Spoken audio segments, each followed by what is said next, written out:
ভাবছেন নিশ্চয়ই যে কী ব্যাপার, এত কেন সাজুগুজু করছি। সাজুগুজু করছি মানে একটু ঘুরু করতে যাব।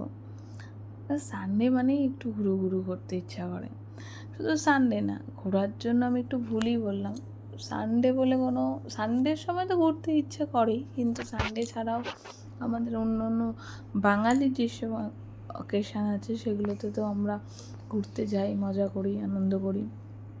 তার জন্য যদি একটু সাজুগুজু না করি তাহলে কি আর মানায় বলুন।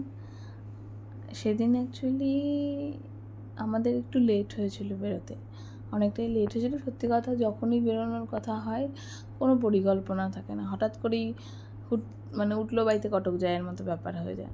তো সেদিন এই ড্রেসটা একটা লং ওয়ান পিস এটা পরেছিলাম, একটু জাস্ট প্রচণ্ড গরম ছিল তাই কিছুই করতে পারিনি, এইভাবেই বেরিয়ে পড়লাম। যাই হোক, তারপরে হাঁটতে হাঁটতে চলে গেছিলাম, সাউথ সিটির দিকেই যাচ্ছিলাম। হঠাৎ পেয়ে গেলাম মা কালীর প্রসাদ, সেখানে আমরা সবাই মিলে একটু ভোগ নিয়ে নিলাম। খিচুড়ি খেতে খেতে ভাবছিলাম সন্ধেবেলা কী খাবো। সত্যি কথা বলতে মায়ের ভোগ পেয়ে গেছি, ব্যাস আর কী চাই।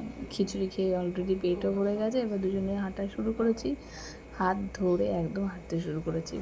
আর এদিকে এক ভাসুর এক দেওর মিলে হাঁটছে। তারপরে আমরা সাউথ সিটির দিকে যাওয়ার সময় আমাকে বললো যে ঠিক আছে তুমি হাঁটো, আমি একটু ভিডিও করে দিচ্ছি। এখানে ভাবছেন আমি এরকমভাবে হেঁটে যাচ্ছি কেন, কারণ কিছুই না, আমি এটাকে ফাস্ট ফরওয়ার্ড করে দিয়েছিলাম, ওই জন্য আমার হাঁটাটা ওরকম লাগছে। আরেকটা ব্যাপার আছে, আমি রোড ক্রস করার আমার একটু তাড়া ছিল, তো আমার এটা না একটু প্যানিক হয়, তো এই যদি না করতে পারি, না রোড ক্রস করতে পারি, কিছুই না, এটা রাস্তায় গেলে আমার মাঝে মাঝে হয়। তারপর সাউথ সিটিতে গিয়ে একটু কেনাকাটা ভেবেছিলাম করবো, তারপর সত্যি কথা বলতে সামনেই আবার আমরা ঘুরতে যাচ্ছিলাম বলে কেনাকাটা করতে পারিনি। ঘোরার ব্লগটা আমি এরপরেই আপনাদের সাথে শেয়ার করব, কোথায় ঘুরতে গেছি, কী করলাম সব শেয়ার করব।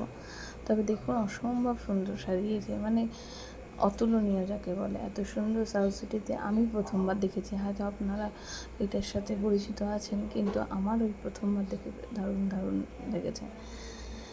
এই টুকটাক এদিক ঘোরা ওদিক ঘোরা, এই দেখা ওই দেখা, আমি আমার বরকে ডেকে বলছিলাম যে আমি একটু হেঁটে যাবো, তুমি একটু ভিডিও করে দাও।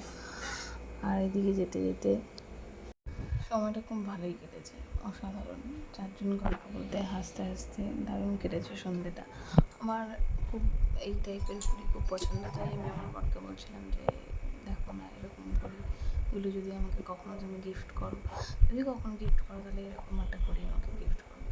তারপরে সরস্বতী গিয়ে যা দেখছিলাম কী ভালো টপ আছে, আমারটাও কিছু পছন্দ হয়নি, দুটো পছন্দ। আমি আমার ওকে বললাম আর কিছু বলতেও তো পারবো। যাই হোক, একটু মজা করলাম ওর সাথে, মজা টজা করে ওখান থেকে বেরিয়ে আবার একটুখানি হাঁটা শুরু করেছি। আসলে কী বলুন তো, সাউথ সিটিতে এতগুলো আপনার শপিং করার জায়গা পাবেন এক ছাদের তলায়, যে আপনি কোনটা ছেড়ে কোনটা নেবেন সেটাই আপনি বুঝতে পারবেন না।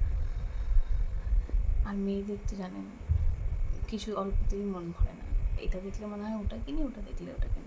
তবে সবার ক্ষেত্রে নয়, আমি কিছু জন্য বললাম। আর দেখুন এই অক্টোপাসটা কি সুন্দর বানিয়েছে, আমি জানি না এটা কি বানিয়েছে, তবে খুব সুন্দর। আমি করে আবার একটু একটু ফটোশ্যুট করে নিয়েছিলাম, আর ভিডিওটা আমার বড়ই করে দিয়েছে।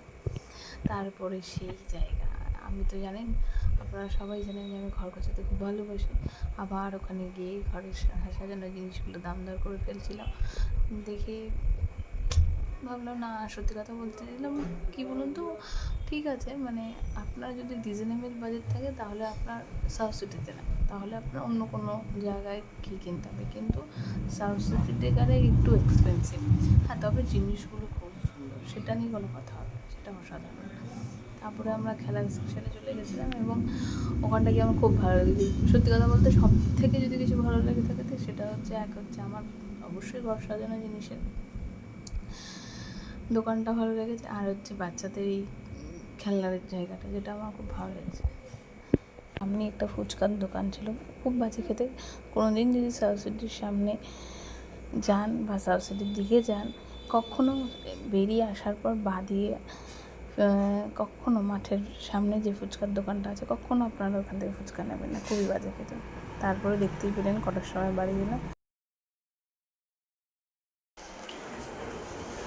অ্যাটলিস্ট বাড়িতে এসে পৌঁছালাম। এখন কটা বাজে আপনাদেরকে দেখাচ্ছি, 11টা প্রায় বাজতে চললো। আজকে আজকের মতো ভিডিওটা এখানেই শেষ করলাম, দেখা হচ্ছে পরের ভিডিওতে।